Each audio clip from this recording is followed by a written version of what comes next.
Fantomette et le masque d'argent. Chapitre 1er. Catastrophe. Ah! Le hurlement de Christophe Pimpin éclate à travers la maison de couture. Dans l'atelier, les petites mains sursautent. La coupeuse lâche ses ciseaux. Une arpette se pique le pouce avec une aiguille. Un mannequin crie « Ouh, j'ai peur !» Les dessinateurs sortent en hâte de leur bureau vitré.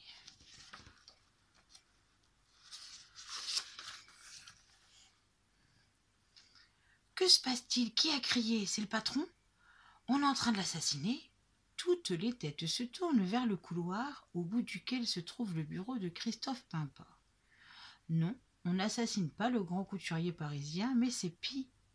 La porte pivote brusquement et Pimpin jaillit hors de la pièce, l'air affolé. Il hurle. C'est affreux, c'est épouvantable. Venez voir, vite, venez tous. Le petit homme au crâne chauve s'agite avec la frénésie d'un chat de dessin animé poursuivi par une méchante souris. La maisonnée se précipite, s'engouffre dans le bureau, se bouscule pour voir, pour savoir.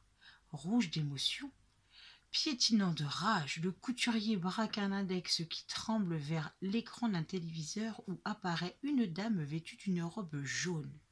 Il glapit. « Regardez, regardez-moi ça! C'est notre bouton d'or! C'est mon bouton d'or! Une robe signée Christophe Pimpin !»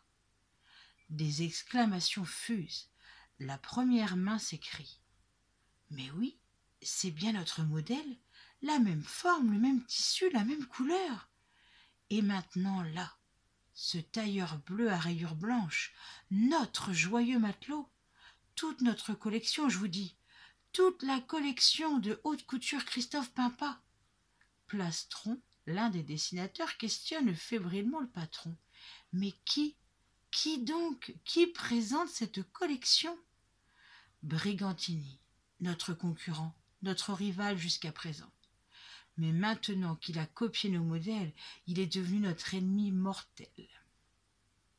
Épuisé par l'émotion, Christophe Pimpin se laisse choir sur son fauteuil, tournant.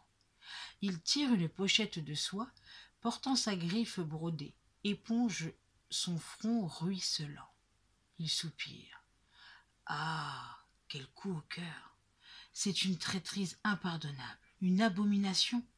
Brigantini a volé tous mes modèles.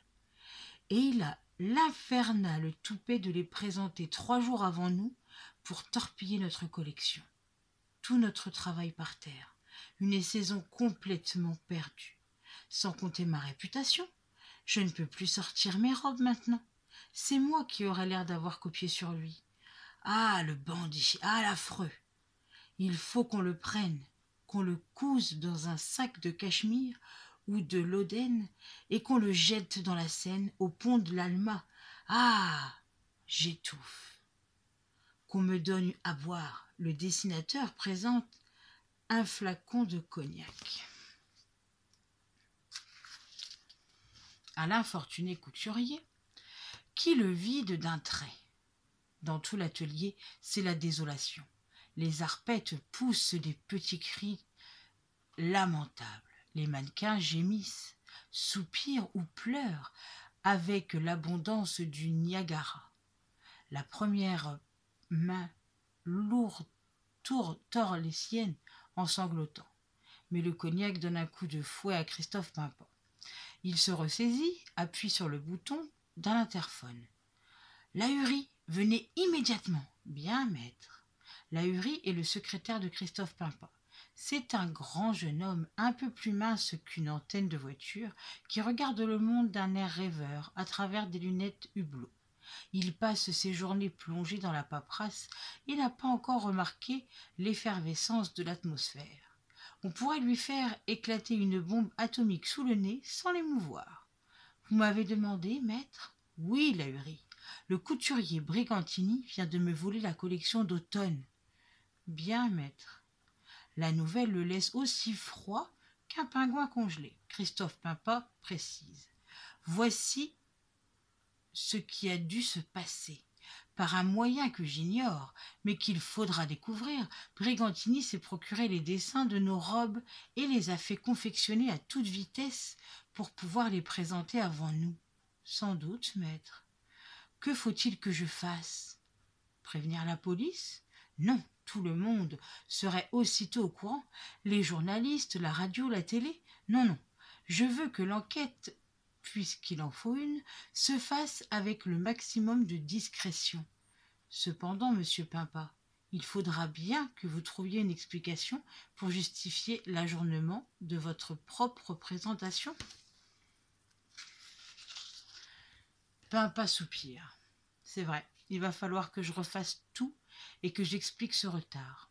Bah, nous trouverons bien quelque chose. En attendant, je veux que l'on pince ceux qui ont volé mes modèles. Il me faut des résultats rapides, Lahuri. Vous m'entendez? Parfaitement bien, maître. Vous ne connaîtriez pas une agence de détectives privés? Lahuri réfléchit une seconde, lève vers le plafond ses yeux globuleux, en se caressant le menton, puis il répond: « Je crois que j'ai beaucoup mieux que ça. Ah, dites vite. » Eh bien, monsieur Pimpa, il existe quelqu'un qui pourrait certainement vous débrouiller cette affaire rapidement et discrètement. Qui donc? Quelqu'un dont vous avez déjà entendu parler lorsqu'une de vos clientes a perdu son diamant. Le couturier sursaute, fait claquer ses doigts. J'y suis. Vous voulez parler de Fantomette? Oui, maître. Mais c'est une très bonne idée, ça. Oui, elle peut me tirer d'affaire. Sûrement, sûrement. Il faut l'appeler tout de suite. Passez-lui un coup de fil, vite. J'ignore son numéro de téléphone. Vous êtes un ignorant, alors? Et un inutile, Lahuri. Oui, maître.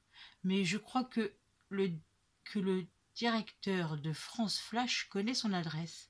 C'est quelque part à Framboisie. Alors débrouillez-vous. Faites sortir ma voiture et allons tout de suite trouver cette fantomette. Hop, au galop. Lahuri se renseigne auprès de la direction de France Flash et le couturier saute aussitôt dans sa voiture pour prendre la direction de Framboisie. Le véhicule est arrêté quelques millions de fois par des feux rouges, puis il finit par sortir des encombrements de la capitale et s'élance sur la route. 2 heures plus tard, Christophe Pimpa arrive à Framboisie. Il s'engage dans l'avenue des Roses, s'arrête devant le numéro 13. Un coquet pavillon moderne. Il descend, lève la main pour appuyer sur le bouton de sonnette. C'est alors qu'éclate le coup de feu.